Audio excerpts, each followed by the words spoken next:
రాజయోగిని దాది ప్రకాష్మణి 18వ స్మృతి దినం సందర్భంగా శ్రీకాకుళంలో బ్రహ్మకుమారి ఆధ్యాత్మిక సంస్థలో పత్రికా సమావేశాన్ని ఏర్పాటు చేయడం జరిగింది. ఈ కార్యక్రమానికి విశాఖపట్నం మీడియా ఇన్ఛార్జ్ బ్రహ్మకుమారి రాజయోగిని రామేశ్వరి ముఖ్య అతిథిగా పాల్గొన్నారు.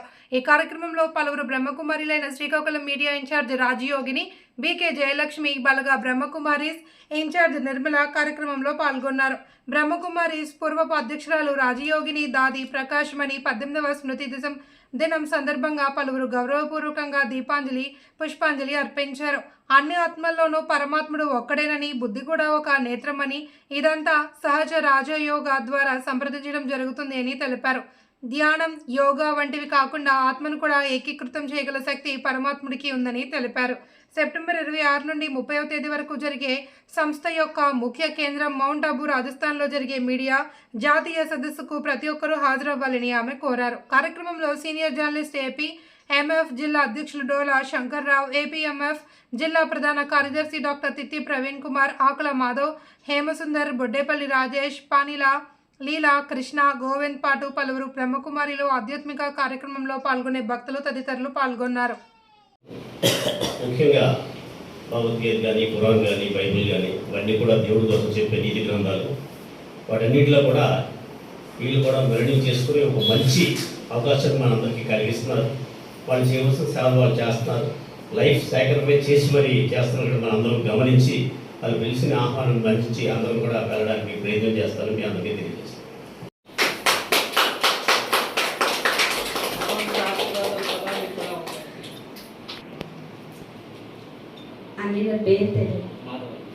అలానే మీడియా సహోదరుడైనటువంటి మాధవరావు గారు కూడాను స్వాగతం పలుకుతూ సన్మానిస్తూ ఉన్నారు. తిలకంతో అంటే ఆత్మ ఒక చైతన్యమైనటువంటి జ్యోతి ప్రకృతి స్థానంలో ఉంటుందనే గుర్తుగా ప్రకృతిలో చందనం ఆత్మ యొక్క చైతన్య స్వరూపానికి గుర్తుగా ఈ యొక్క చందనం అంటే శుభానికి, శాంతికి,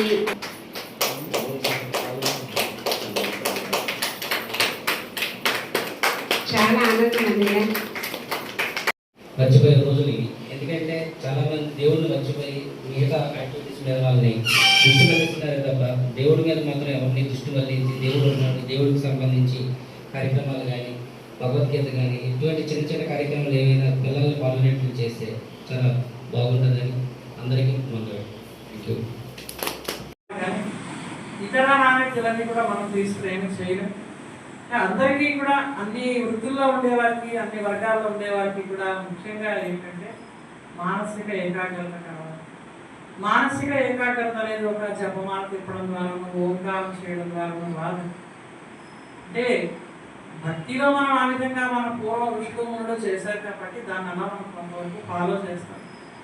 మీరే ఇప్పుడు ఎంతోమంది ఓంకారం చేశారు, మరి మన మనస్సును ఎంతవరకు నిమగ్నం చేయగలిగారు చెప్పండి. ఎక్కడెక్కడికి మీ మనస్సు వెళ్ళేసి వచ్చింది చెప్పండి. సహజంగానే నేను మిమ్మల్ని ప్రశ్నిస్తున్నాను. అంటే ఓం అంటే ఆత్మ అని నేను నాకు.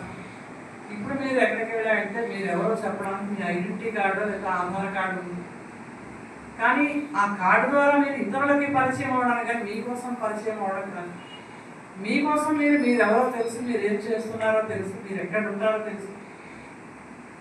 ఆ విధంగా మీరు ఎక్కడికి వెళ్ళినా సరే మీ ఇల్లు మర్చిపోరు, మీ ఇంటి ఊరు నాకు మర్చిపోరు. పడుకున్నప్పుడు కూడా మీ ఇల్లు గుర్తుంటుంది. ఇంటి నుంచే వెళ్తారు రైతు బజార్కి, మళ్ళీ ఇంటికే వస్తారు. ఇంటి నుంచే వెళ్తారు బ్యాంకుకి, మళ్ళీ ఇంటికే వస్తారు. కార్యాలయానికి వెళ్తారు, అలాగే మళ్ళీ ఇంటికి వస్తారు. ఇల్లుని కేంద్రంగా చేసుకుని మీ యొక్క వృత్తి వ్యాపారాలన్నీ చేస్తారు. అలాగే ఇక్కడ కేంద్రం ఏంటంటే నేను ఆత్మను అనేటువంటి అటెన్షన్తో మనం రోజంతా కర్మ చేయడం ద్వారా ఆ కర్మలో కుశలత వస్తుంది. కర్మలో కుశలత అంటే నైపుణ్యం, స్కిల్ఫుల్గా ఉంటుంది. మన కర్మలు అన్నీ కూడా చాలా బాగుంటాయి. ఏదైతే మనం కర్మ చేస్తామో ఆ కర్మ వలన మనం సంతోషంగా ఉండాలి, నేను బాగా చేశాను అన్న తృప్తి మనకు ఉండాలి.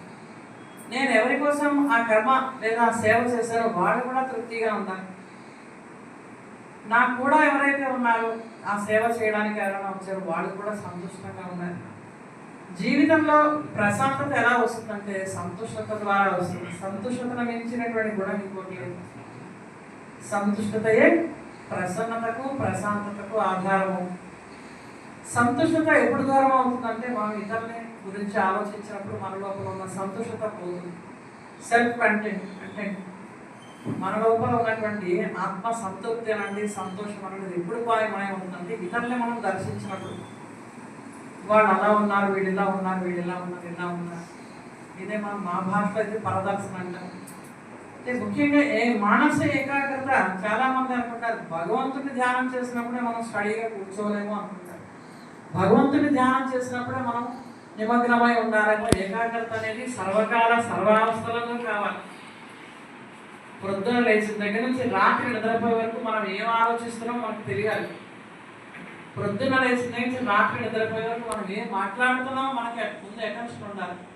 పొద్దున లేచిన నుంచి రాత్రి నిద్రించే వరకు మనం ఎలాంటి కర్మలు చేస్తున్నామో మనకి అబ్జర్వేషన్ అనేది అటెన్షన్ ఉండాలి. అటెన్షన్ ఎక్కడ ఉంటుందో టెన్షన్ అక్కడ తప్పకుండా ఉంటుంది. మనం చాలా టెన్షన్గా ఉందంటారు అంటే మన మీద మనం అటెన్షన్ పెట్టడం అనేసి అవతల వాళ్ళ మీద అటెన్షన్ పెడితే మనకి టెన్షన్ తప్పకుండా వస్తుంది. మనము ఉదాహరణకి గోదావరి ట్రైన్ ఎక్కుతున్నాం అనుకోండి, వైజాగ్లో వచ్చి ట్రైన్ మీద నేను కాన్సన్ట్రేట్ చేస్తున్నాను. 4 గంటలకు వచ్చేస్తుంది, 4 గంటలకు వచ్చేస్తుంది, 5కి బయలుదేరుతుంది, 5కి బయలుదేరుతుంది. నేను ఎన్నింటికి బయలుదేరాలి? నా మీద టెన్షన్ లేదు, నా మీద అటెన్షన్ లేదు. ఆ ట్రైన్ మీద టెన్షన్ తప్ప అటెన్షన్ తప్ప నా మీద అటెన్షన్ లేదు. ట్రైన్కి వెళ్ళాలి, నేను ముందు నా మీద నేను అటెన్షన్ పెట్టుకుంటే టెన్షన్ ఉండదు. ఆ టెన్షన్లో ఏం చేస్తారో అన్నీ మర్చిపోతారు. ఎప్పుడైతే టెన్షన్ అంటే ఏంటంటే ఆలోచన ఫోర్స్ అన్నమాట. చేసిన ఆలోచన మళ్ళీ పదే పదే చేయడం వల్ల ఒక ప్రెషర్ అనేది ఒక క్రియేట్ అవుతుంది మన నర్వస్ సిస్టంలో. అప్పుడు ఏమవుతుంది, మన లోపల చిన్న మెదడు యొక్క అది వర్క్ చేయడం తగ్గుతుంది, అది మెమరీని ఇవ్వడం మానేస్తుంది. అందుకోసమే కంగారు పడకండి అంటారు మన పెద్దవాళ్ళు. చూడండి వాళ్ళ భాషలో కంగారు పడకండి, నెమ్మది వహించండి, నెమ్మదిగా ఓర్పు వహించండి అంటారు. ఎప్పుడైతే మనకి మనసులో ఎప్పుడు అలాగే వస్తుందంటే ఎవరి గురించైనా మనం నెగిటివ్గా ఆలోచిస్తుంటే తప్పకుండా మన మనసు మన వశంలో ఉండదు. అప్పుడు తప్పకుండా మనం మన పనులు ఏం చేస్తాము, డిస్టర్బ్ అయిపోతాం. డిస్టర్బ్డ్ మైండ్ అంటారు.